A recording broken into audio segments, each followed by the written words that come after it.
Welcome to this morning's edition of Lake Fun News. In our first story, Lake Access fight pits a fishing club against a billionaire owner on Douglas Lake Ranch. There's been a long dispute over British Columbians and their access to lakes and fish on privately held property, and now the Supreme Court of BC is going to hear it.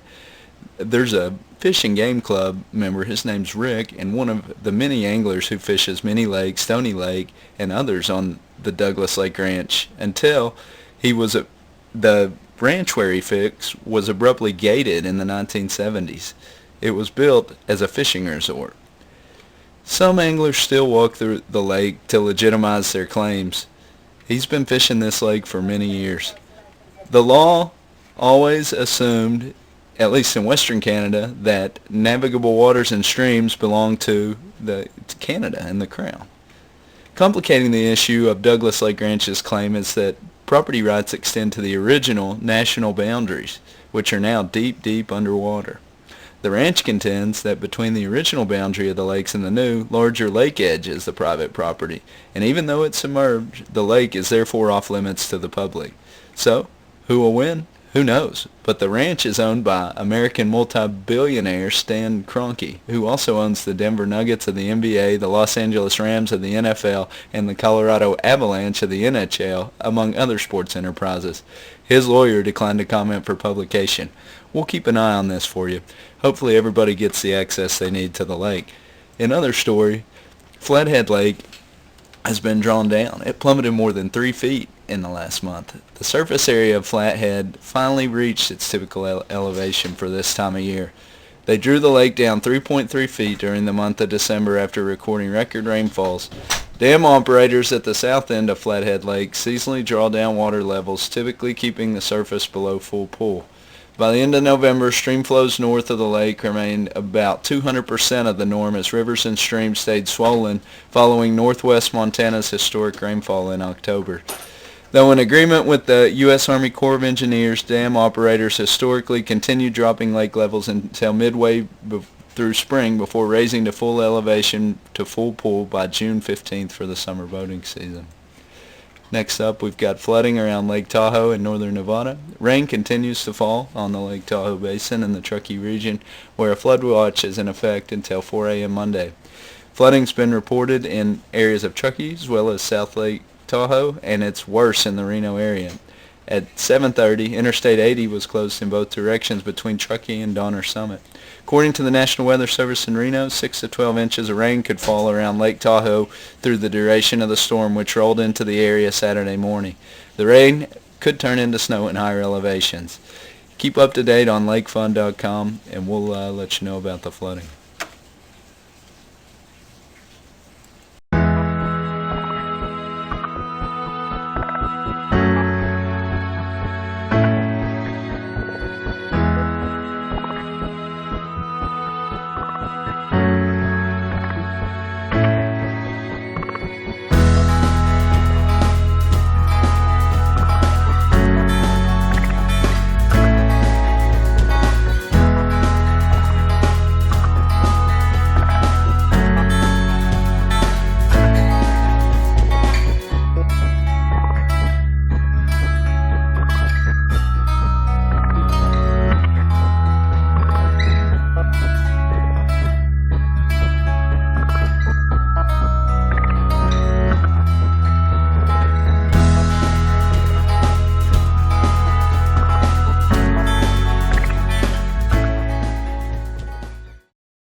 Welcome back, and welcome to your lake levelology report today. First, let's look at the lakes that are the highest above full pool. We've got Pleasant Lake in Arizona, 21.87 feet above full pool. William Bill Danley Lake in Alabama, 8.74 feet above full pool. Wright Patman in Texas, 4.29 above full pool. Lake Havasu in Arizona and California, 3.47 above full pool. Grand Lake in Oklahoma, 3.01 above full pool. And Rod-His in North Carolina is 1.86 above full pool. Let's switch gears for a second and look at the lakes that are the furthest below full pool.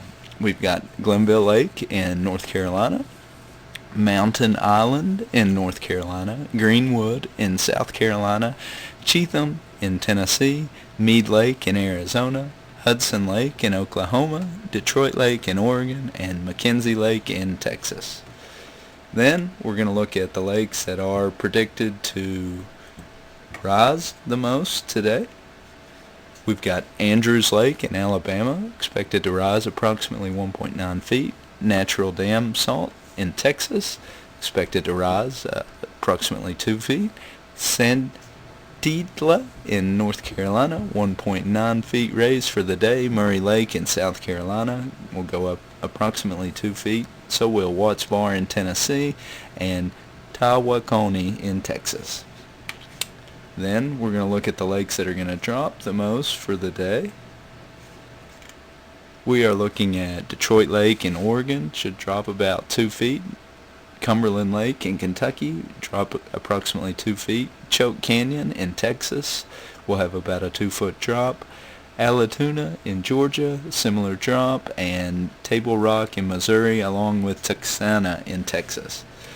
That concludes our lake levelology lake level report for the day. You can visit lakefun.com for a lake levelology ticker that's constantly updated using algorithms, and it'll give you a current level and prediction for 24 hours from now for every lake there is. Thank you very much.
Just pulled the boat out for the year.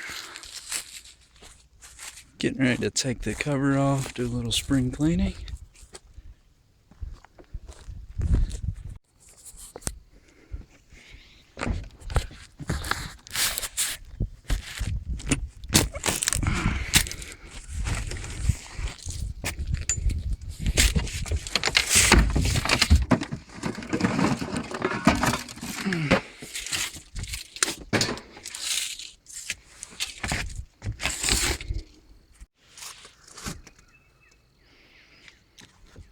Quite a mess. What we're going to start with is charging the battery and airing up the tires.